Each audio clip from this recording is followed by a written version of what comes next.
issue. This is not a Democrat issue. This, my good friends, is an American issue.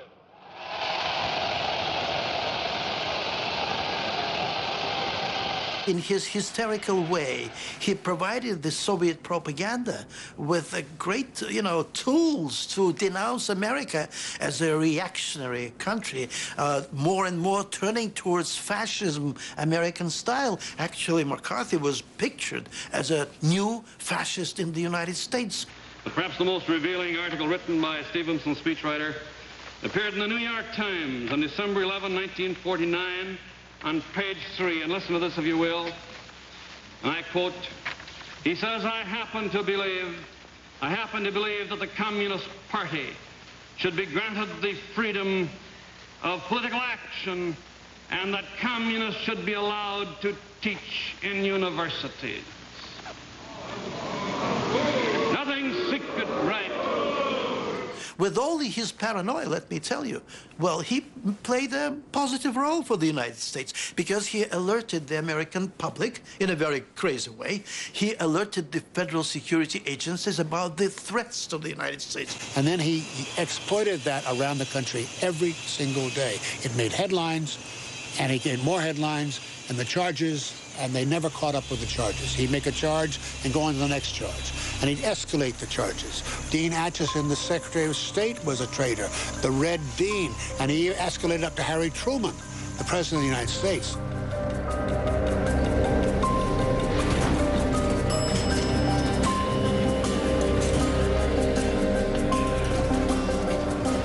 And that was the beginning of popular television. We knew that at 11:15, the man that McCarthy was going to crucify was the victim of the day, because that would be in time for the film to be developed, flown to the headquarters of the networks, and be on the noon news. We were reacting to whatever he said, and there was not a lot of investigation writing. It was just, he got the attention. That was it.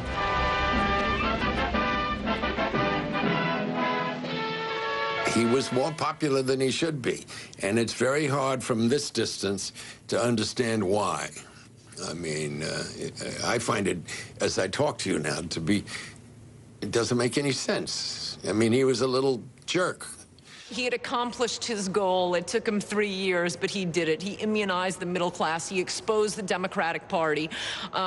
He exposed a lot of these loyalty boards in the government and made it embarrassing for this sort of nonsense to keep going on. So, okay, they destroyed him. They spent the next 50 years building up a myth about the man, but he had done it. He saved America, and it was only another 20 years or so before Ronald Reagan came in and saved the world.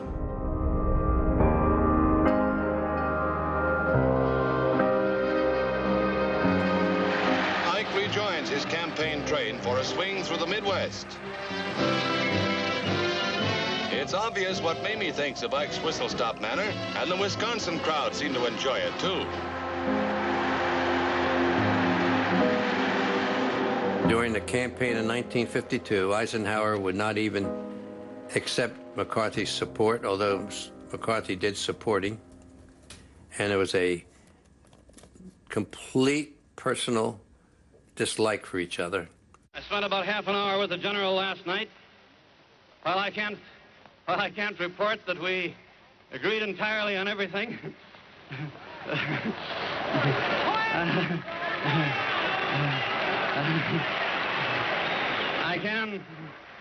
I can report that when I left that meeting with the general, I had the same feeling as when I went in, and that is that he is a great American, will make a great president, an outstanding president.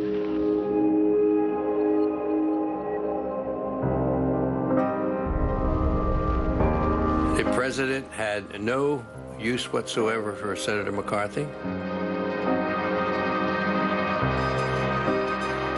In universities.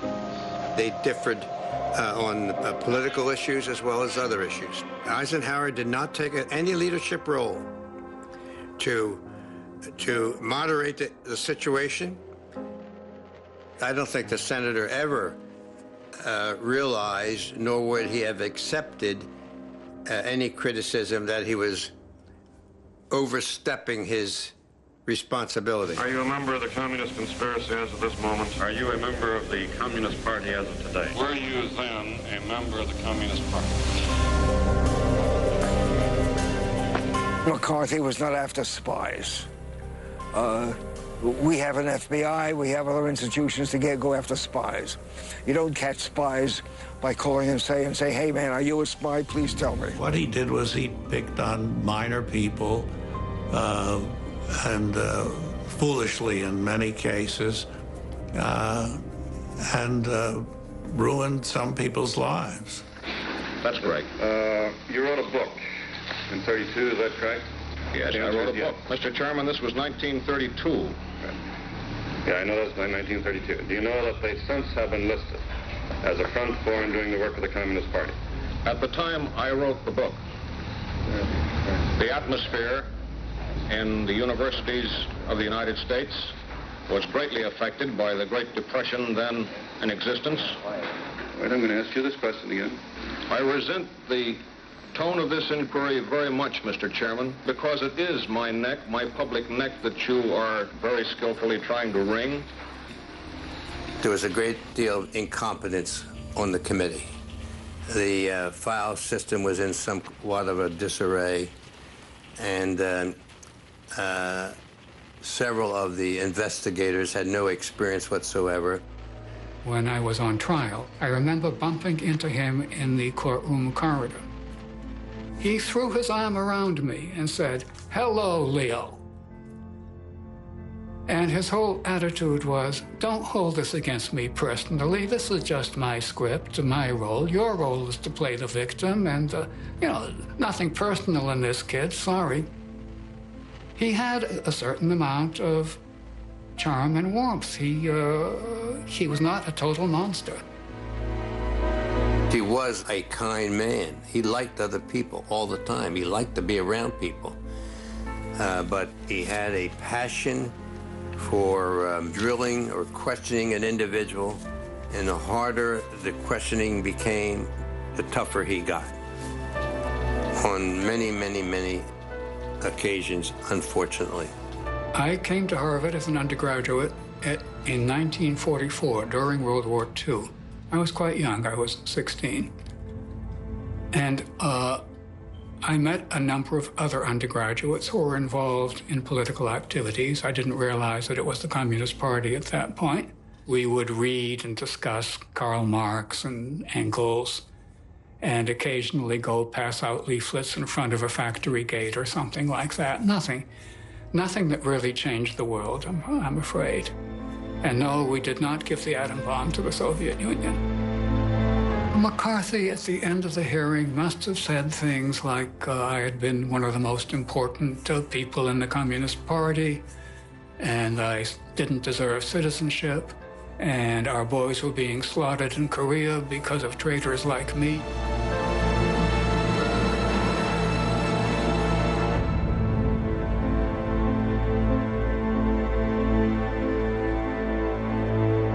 McCarthy didn't come up with really a single name of a real Soviet spy. Were there Soviet spies? Yes, many. We now have their real names, and we have it straight from the KGB archives. He was a deterrent in the fight against communism. He was not a helper toward defeating communism, because he had this sideshow that was eventually, a bitter joke. I do think the committee should go to executive session and read this FBI report. You will find, Mr. Chairman, that it states that an individual at the Signal Corps laboratory was in close touch with a Russian spy. Prior to me going with the committee, the senator was in controversy with the CIA. And just days before I went there, he had asked for the subpoena of an official of CIA.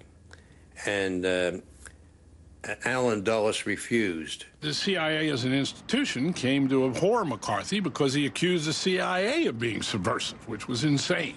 The two organizations, even though they're in the same government and report to the same president, generally are very competitive with each other. In those days, J. Edgar Hoover certainly had very strong anti-communist feelings and very strong conspiratorial convictions. Communism in reality is not a political party. It is a way of life, an evil and malignant way of life. It reveals a condition akin to disease that spreads like an epidemic. And like an epidemic, a quarantine is necessary to keep it from infecting this nation. Senator McCarthy had a very good relationship with Mr. Hoover, both socially and professionally. And the misuse of the Federal Bureau of Investigation is one of the great shames of American democracy. And Hoover fed these people, like McCarthy. I served in the FBI until 1953. And we tried to develop top functionaries within the Communist Party as informants for the FBI.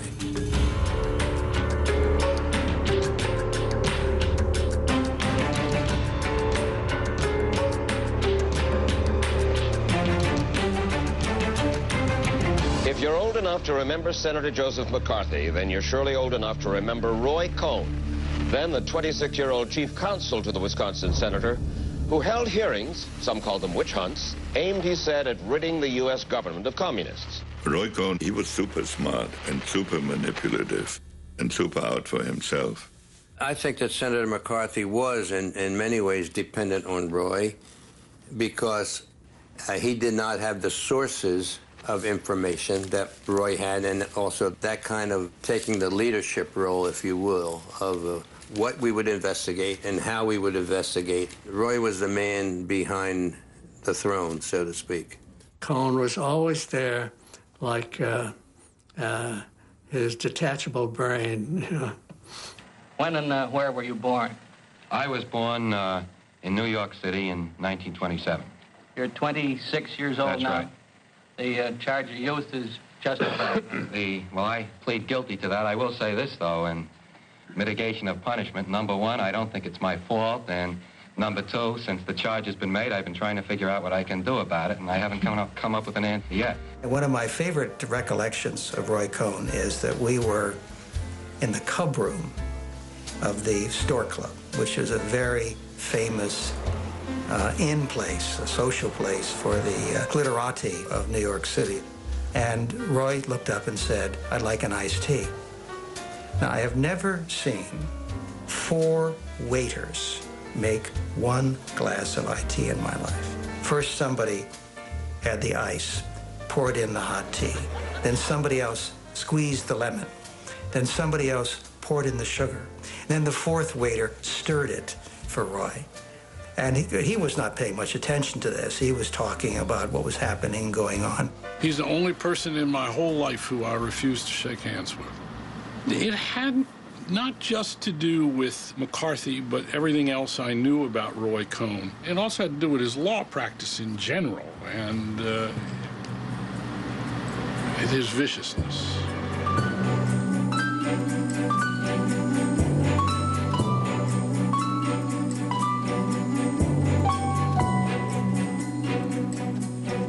I met Jean certainly before they were married.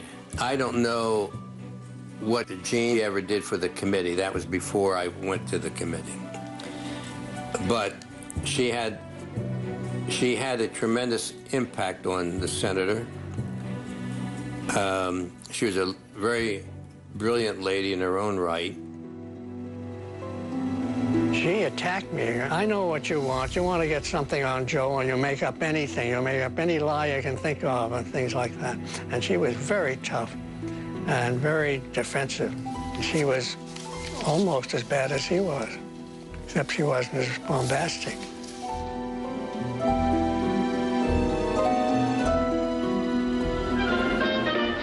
They knew Mrs. McCarthy, who was 14 years younger than her famous groom, is a storybook bride who captures